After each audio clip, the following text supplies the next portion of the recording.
Hello everyone. I recently completed work on a fan-made expansion for Divinity Original Sin, the board game.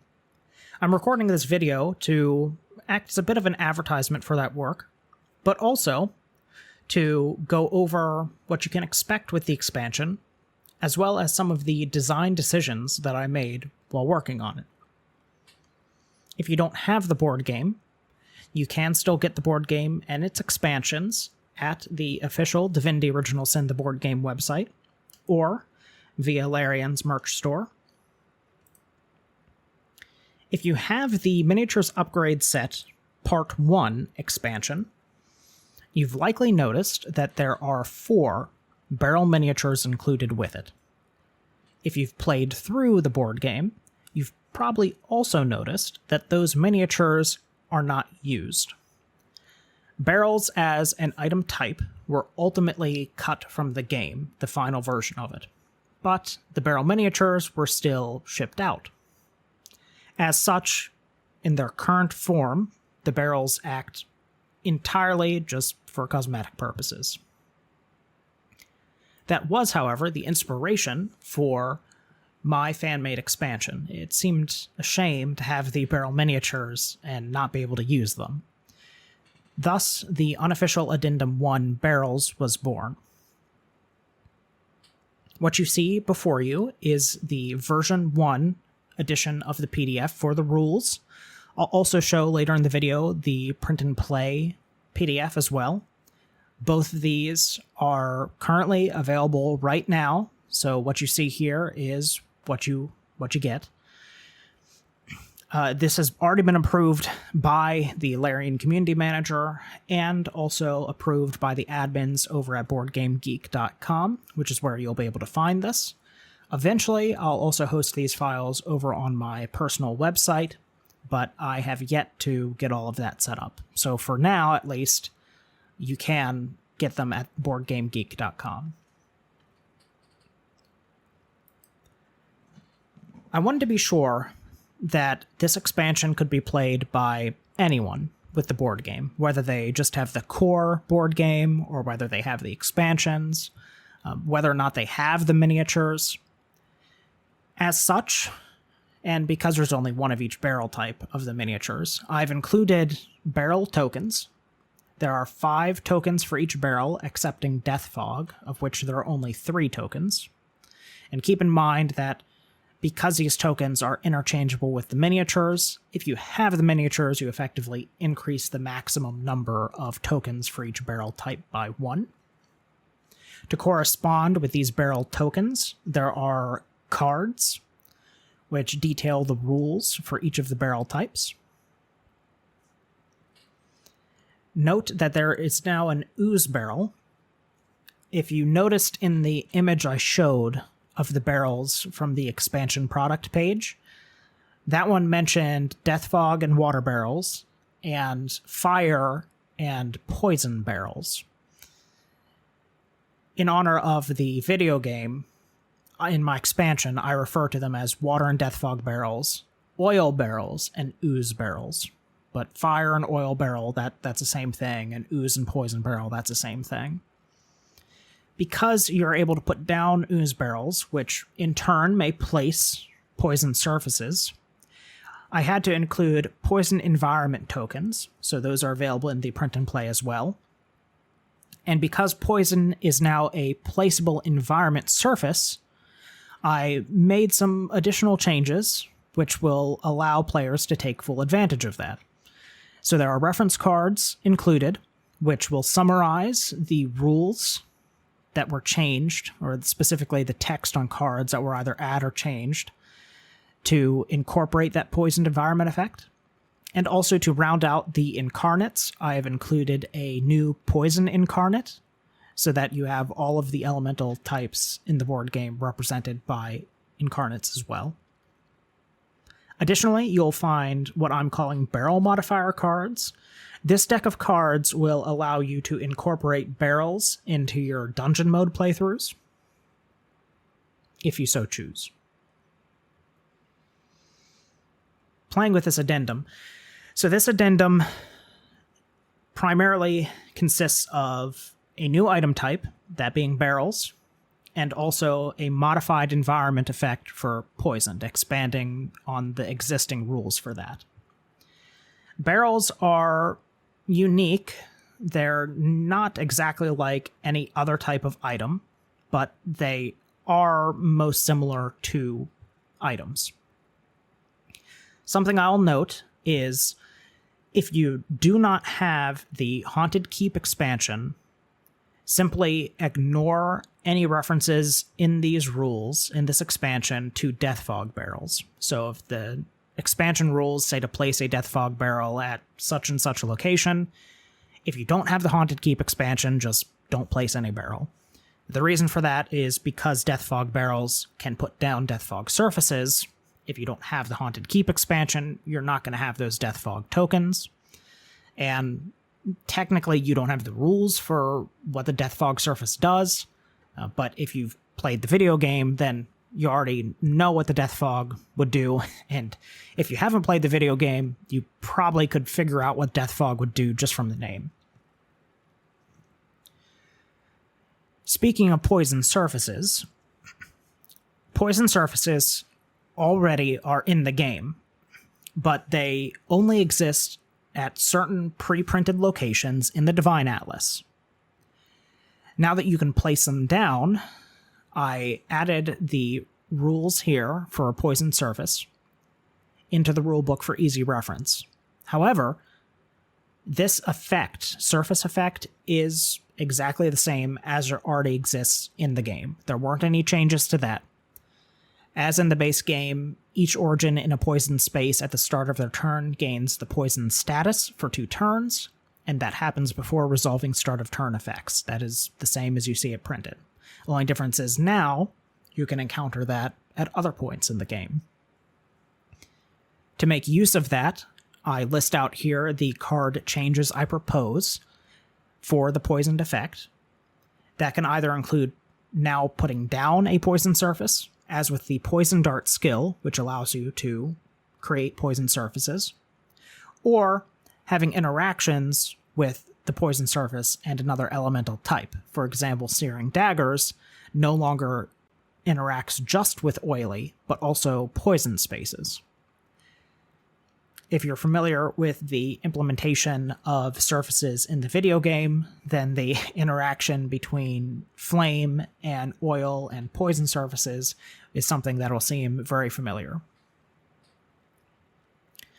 Barrels, in short, can be placed on the map where they act as entities that can be interacted with, that is to say, destroyed. But they can also be picked up from the map and added to an inventory. At that point, they're treated like items. You can trade them between players. You can use them like you would an item on your turn. Or you can place them down on spaces as well outside of combat and pick them up outside of combat. So they're a little unique in that they combine some rules from different types of items already in the game and add some to their own. The details of all of those rules are laid out here in the rulebook. In terms of how you even get barrels, so you cannot purchase barrels. You can sell them to the merchant, but the merchant will never have a display of barrels for you to purchase. That means that the only way you're going to be able to get barrels is by picking them up as you encounter them through your explorations. How do they get there? Well, I have a list of locations. And when you start a location, when you open the Divine Atlas to that page and do the setup, you'll also perform any setup for that location if it's listed here. Every level, including Haunted Keep expansion and the Nemesis expansion, have barrels, but not every location has barrels. Some of the locations, it didn't really make sense to me that there would be any barrels placed there, and I didn't want to go too overboard with barrels either. But every level does have locations with barrels on them. Now, when you enter a location, these barrels will be spawned. You can then, either outside of combat or during combat, pick pick up those barrels, put down barrels. However, when you leave a location, those barrels are gone for good. So if you didn't pick up a barrel by the time you left a location, that barrel gets left behind. And the only opportunity you'll have to get another barrel is going to the next location and hoping there's a barrel of that type at the new location.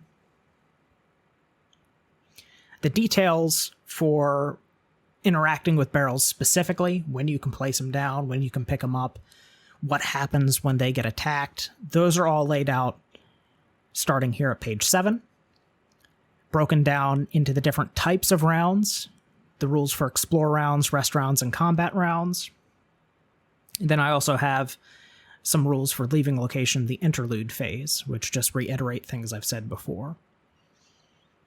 I won't go into too many details about these. You can read them for yourself. However, I will briefly talk about what happens in combat with barrels, since this is a important aspect as to what I think makes barrels so potentially powerful and so chaotic as well as they can be in the video game. So barrels that are placed out on the map effectively have 1 health point, which means they can get hit once and then they're destroyed. When a barrel is destroyed, it will primarily put down a surface. Deathfog barrels will put down deathfog, ooze barrels will put down poison, and so on. However, depending on the type of damage dealt to it, it may also have a secondary effect. So if you destroy a oil barrel with fire, that barrel will explode and deal a fairly powerful area attack. The downside being it's an indiscriminate area attack, just like any other area attack in the board game. So if your allies are standing on a space that you destroy an oil barrel with, it's going to cause damage to everyone. No one's safe from that.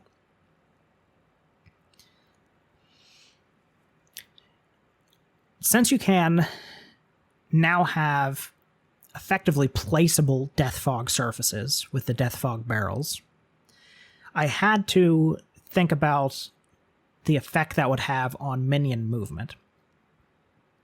As is, any creature, whether an origin character or a minion or a boss, if that character is not undead, then they will be downed immediately upon entering a space with deathfog. So, with the minion programmatic movement, what that means is that you could very well encounter a situation where you kind of goad minions through their programmatic movement to walk into spaces with deathfog on their way to their, targeting, their standard path. And that seemed a little unfair. So I added in this change to minion movement, which says if a minion is not undead, it will treat any space with deathfog as a locked space. It's not going to try and navigate through that. It's not going to try and step on it. If they are undead, deathfog has no effect, so it just ignores that space, treats it like normal. But if they don't have that undead tag, they're never going to voluntarily enter a space with deathfog. Otherwise, all the other movement rules are the same. Everything else applies, just that those deathfog spaces can be treated as locked. And then I have some details here on how to use the barrel modifier deck with dungeon mode. Here on page 10, I have a Q&A section, and these are some questions that, as I worked through the rules myself, I could foresee people having questions about. So this is by no means comprehensive, but there are some clarifications on the rules that I didn't really felt that they entirely fit anywhere else. So I added them here. I'll touch on a couple of these as we go through this video. Do barrels get placed again when restarting a location? Yes. So like any other part of setup, since barrels are placed as a part of setup and setup gets repeated when you restart a location, Barrels also get reset when you restart a location. Barrels do count towards your backpack limit. The reason for this design is that barrels can potentially introduce a lot of chaos to the game and can potentially do a lot of damage. So to balance them out, I did make them count towards your backpack limit. So at most, a full party of 4 could carry 12 barrels from location to location. Though, if you have 12 barrels, you have no inventory space for any potions, any scrolls, any alternate armor or weapons. So I'd imagine it'll be pretty rare that someone would have a party with 12 barrels carrying from location to location, but it's a possibility. If that's how you want to play, you can. Will minions ever target barrels? No. Minions will never directly target a barrel.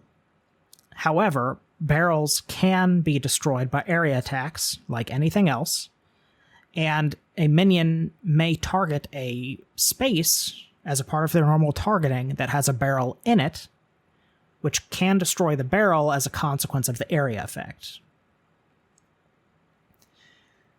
Barrel explosions, so if, for example, if you hit a poison barrel with fire damage, it'll explode and do an attack. These are independent environmental entities, independent environmental attacks, which means that they cannot be affected by origin abilities, skills, or talents. Specifically, whenever I made this Q&A, I was thinking about the finesse talent, and that ties into the question underneath that one. Can I use finesse to avoid destroying a barrel with an area attack? Yes. So if a player performs an area attack on a space with a barrel, the player may choose not to destroy the barrel in that area attack. However, if the player does choose to destroy that barrel with an area attack, they cannot then use finesse to exclude certain people from the barrel's attack. The barrel is, once a barrel is destroyed, it does its own attack, and that cannot be influenced by any origin abilities, skills, or talents. As to the rarity of barrel types at a very high level, water and oil barrels are the most common. Ooze barrels are uncommon, but you can encounter them. Deathfog barrels are very rare. Off the top of my head, I believe I only put in 3, maybe 4 Deathfog barrels in the game. And the most important question, I think, from a design perspective, that I went back and forth on for a while, is can I use Deathfog on bosses? I ultimately decided to answer this question with yes. You can use Deathfog on bosses. And the reason I decided to go with yes here is in the spirit of the video game. If you're familiar with that, you can make some boss fights pretty easy by using Deathfog. And that is entirely up to the player. If you as a player do not want to trivialize boss encounters, because killing non-undead bosses with Deathfog would effectively trivialize many of the boss encounters in the board game. If you want that more balanced experience, just consider all bosses immune to Deathfog. Otherwise, go wild with it. Page 11 are the attributions, and the last page in the rulebook is a table of all the barrel locations and the card changes for quick reference. So you have everything all in one place here. These are the same details as listed earlier in the rulebook, but here are laid out in an easy to reference page.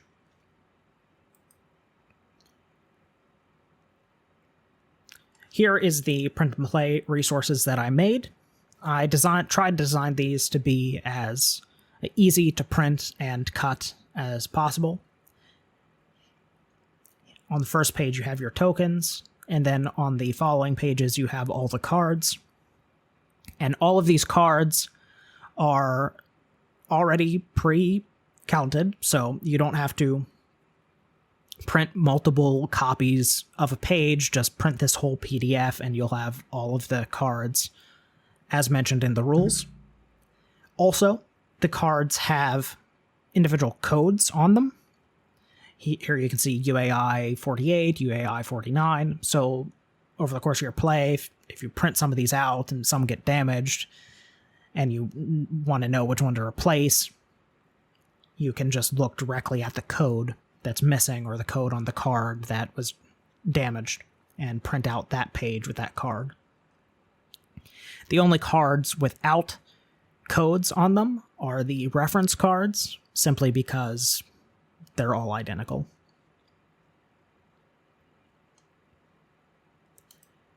Here at BoardGameGeek.com, this is the page where you can find the expansion. Both the rules and the print and play PDF are included in the UAI-V1 zip. As is, the V1 zip is the only current existing version of it. There may not be an updated version, but I'm not entirely ruling it out. If you check out this expansion, please, if you're so inclined, leave a comment or a review, or if you have any suggestions on things that can be improved, or maybe as you go through playing it, you might think there's some significant changes that need made. If I do end up making significant changes, either from my own playthroughs or from feedback from others, I will update this page with future versions. But that being said, whether you have changes or suggestions or not, I would love to hear your thoughts. If you do play this, let me know. Do you like it? Not like it? What do you want to change? What did you like? I would love to hear your thoughts. As you may be able to tell from the fact this is called Unofficial Addendum I, I do have some ideas for a couple of other mini expansions for the game. If you yourself have any ideas, things that you would like to see, feel free to let me know as well, and I can see about adding more content to the game. If you're interested in other content that I have and you like what I did here, I am currently tossing around some ideas for a couple of expansions for the Frostpunk board game. Nothing set in stone yet, so I don't want to say for sure that those are coming up soon, but they're in the pipeline, so keep an eye out for those. If you'd like to check out something else I've done that's already published, it's a little bit older now, from 2023, but I did publish a adventure site for Forbidden Lands. It's a fantasy tabletop RPG, one of my favorite settings, favorite systems. Specifically, if you're familiar with that, this adventure site expands on one of the random encounters in the Game Master's Guide, specifically the horse random encounter. And this adventure site is one potential idea of what you may encounter when you actually investigate this horse and you try and figure out, okay, where did this horse come from, the symbol that you see on the saddlebags, what house does it go to, what town is it from, and that is at least one potential iteration for that is listed out here in the adventure site Rose Fortress. If you do check this out, please leave a review if you're so inclined, and again, let me know what you think. I'd be interested to hear it, and interested to hear how I can improve my existing content going forward, and I would love to start a discussion there. If you stuck through to the end of the video, thank you so much, and I'll see you next time.